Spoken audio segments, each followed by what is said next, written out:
কতক্ষণ থেকে ওই যে 5ই আগস্টের আগে এনায়ত পুজোর 13 জন পুলিশক না মারল নি ছাত্ররা, আজও এটা ফান ফালানি থাকলো নি। কি কাম করি তুই 13 জন যখন কুপাঘাত হতে খালি ধর ধরে কথা বউ কত মোবাইল করে তুই চাকরি ছাড়ি যাই দেশের যে বাবাতে কাউকে ধুবে না। হ্যাঁ কতক্ষণ দেখা বছর মোবাইল করে বাড়ি দিয়ে গেছে, তুই বন্দুক জমা দে, আয় বাবা আমার চাকরি করা লাগবে না, ভিক্ষা করে খাবো, তুই আমার বউ কোথায়?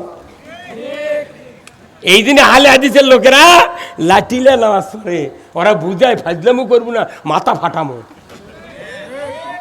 আর আমরা হানাফির ইমামরা সুবহানাল্লাহ, এত চমৎকার বক্তব্য ছানি খুতবাত।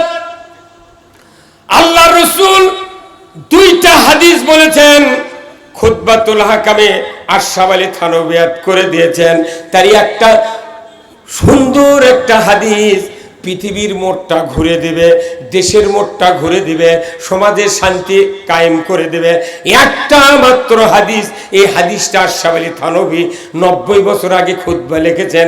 এই খুতবাতে আমরা প্রতি মসজিদে তেলাওয়াত করি, অথচ এখনো ইমাম অর্থ পড়ে না, মুসল্লিদেরকে অর্থ বলে না। জাতির দুর্ভাগ্য হওয়ার কারণে বয়তুল মুকাররমের ইমাম পালায়া যেতে বাধ্য হচ্ছে।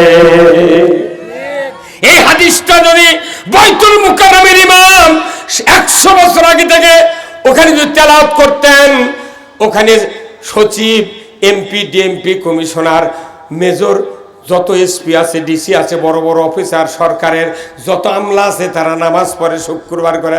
কার নিয়ে যায়? মাইক্রো নিয়ে যায় নামাজের জন্য।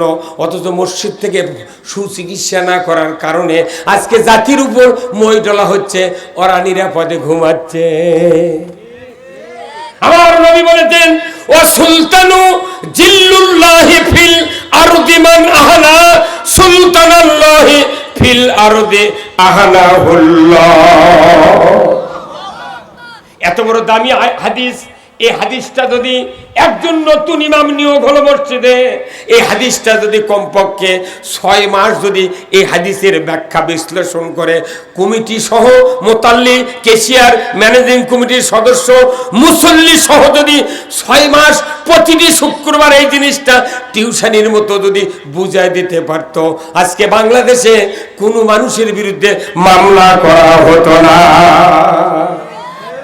কিন্তু আসল কথা জুম্মত হয় না। সেই দিন তো টাকা দেয়া রাত জায়গা মানুষ কথা শোনে, কে ও জুম্মত বক্তৃতা শুনে কিছুই নেই। হ্যাঁ কথা বল না, উনি খালি নামাজ পড়ার জন্য যাচ্ছে, বক্তৃতা যেগুলো হচ্ছে মসুরির ডাল ঘাটি, শতকরা 4-5টা জুম্মত খালি ভালো বক্তৃতা হয়। আমি এই 47 বছর ইমামতি করেছি, বহু মসজিদে ইমামতি। এইবারও দেখেছি খতম তারাবির 10 দিনের মাথায় একটা খতম তারাবির নামাজ হাজির হচ্ছি। মুসলিম হুজুর প্রথম 4-5 দিন 7 কাতার হয়েছিল, আজ আসে 3 কাতার। 13 গেল ঘন্টি কোথায় পাথর থেকে হেরে হেরে চলে যায়। আমরা 2 ভাই না, ইমামকে কয় না যে হুজুর আমরা যাচ্ছি। আবার কতগুলো ক্যাপাসিটির মুসল্লি আছে, ইমাম খতম তারাবির ইমাম আগে উঠছে, উঠে ক্যারায়াত শুরু করছে ঝড়ের মতো। আর কিছু কিছু চালাক মুসল্লি 5 লাইনে তুমি বসে আছে, যখন দেখবি ইয়ালামুন তখনই লাভ দিয়ে উঠে আল্লাহ করে রুকুর দেখতে। এগুলাই এই কোরআন নাজিলের মাসে কোরআনের প্রতিষ্ঠান থেকে যারা পালে নয়, শিক্ষকের না বলে তারা স্কুল থেকে পালায় যায়, রেজাল্ট শিটে তাদের নাম থাকে না। কোরআন এসেছে রমজান মাসে, কোরআনের কোনো তালিম, কোনো বুঝ, কোনো জ্ঞান জনগণ পায় না, বিদায় তারাবির মোহব্বত নাই। একটা মাস তারাবি হয়, কোন ইমাম 30টা আয়াত বাংলাদেশের মুসল্লিদেরকে জীবনে শুনায় না। ওই খালি গড় গড় গড় গড় করে পড়ে তাকে তাড়াতাড়ি 27 তারিখ টাকা নিয়ে আউট। এইভাবে কতদিন থাকবেন? এই জন্য আসল কথা আমি বলবো, কি শুনতে রাজি আছেন? আসল কথা খুতবাত হলো কি, ও সুলতানু জিল্লুল্লাহ, ন্যায়পরায়ণ শাসক আল্লাহর ছায়া সদৃশ্য, ধরে কোন আল্লাহু আকবার। এটা কে বলেছেন? আল্লাহ কথা। এতক্ষণ 4 বের করে কোনো তাও বিশ্বাস হয় না। আল্লাহ রাসূল বলছেন ওয়া সুলতানু জিল্লুল্লাহ, ন্যায়পরায়ণ শাসক আল্লাহর ছায়া সদৃশ্য।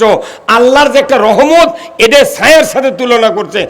তুমি যদি ন্যায়পরায়ণ শাসক কায়েম করো, কোরআনের শাসক ছাড়া ন্যায়পরায়ণ শাসক পৃথিবীর জমিনে কেউ কায়েম করতে পারে না। কোরআন দিয়ে তারা দেশ চালায়, এরাই হলো শ্রেষ্ঠ শাসক, এরাই হলো আল্লাহর ছায়া সদৃশ্য। জোরে করে আল্লাহু আকবার।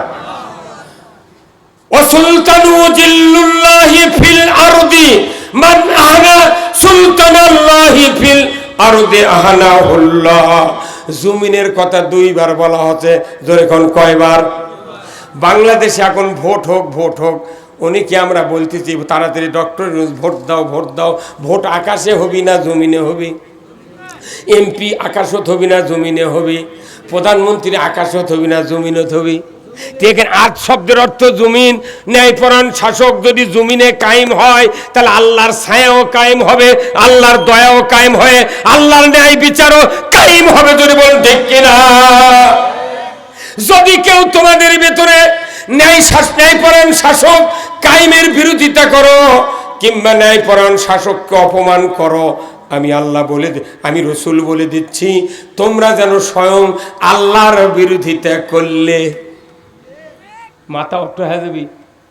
ন্যায়পরায়ণ শাসক কায়েমের তারা বিরোধিতা করবে, নবী বলছেন তারা যেন আল্লাহর বিরোধিতা করলে।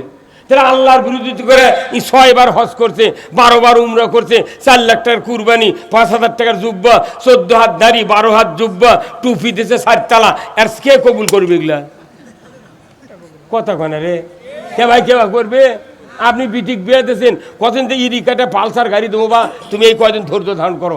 ওই বউ আপনার বিটিক তুলে লিয়া যায়নি, দৈনিক পেটে তোর বাপ বলে হুন্ডা দিবে। আমরা বিটি খালি করছে কে তোমাকে না কত ইরিকাটা দিবি, তুমি আমাকে মারো কে? দৈনিকই মারে আর কয় হুন্ডা দে। তো কত ইরিকাটা দেবো? কতক্ষণ টাকা তো ইরিকাটা দিবার চাই, তুই মারিস কে? আর ইনকা তুই দৈনিক বিটি মোবাইল করো, আব্বা তুমি হুন্ডা কি জন্য দিবার চাইছিলে, আমাকে আমি পেটন খাই মরে গেল। তো তাহলে এই কথা তো বাপ 2 দিন মোবাইলে বিটির মুখে শোনে, ওই বাপ আর হুন্ডা দিবি? কেবার দিবি? কি কবি? তোর পেটর দম হুন্ডা। বিটি কবি বাবা তুই আর সাইডে লিয়ে আয়, তো ওকে হোমন দিতে গাছমু। আমাকে মনে করবেন না যে এই ফাজলামির জন্য এই দুনিয়া যাচ্ছি। আল্লাহ আমাদেরকে পাঠাছে, ওই যে কলা রব্বুকা লিল মালাইকাতি ইন্নী জাইলুন ফিল আরদি খলিফা। আমাদেরকে আল্লাহ শাসক করে পৃথিবীতে প্রেরণ করেছে। মানব জাতি সব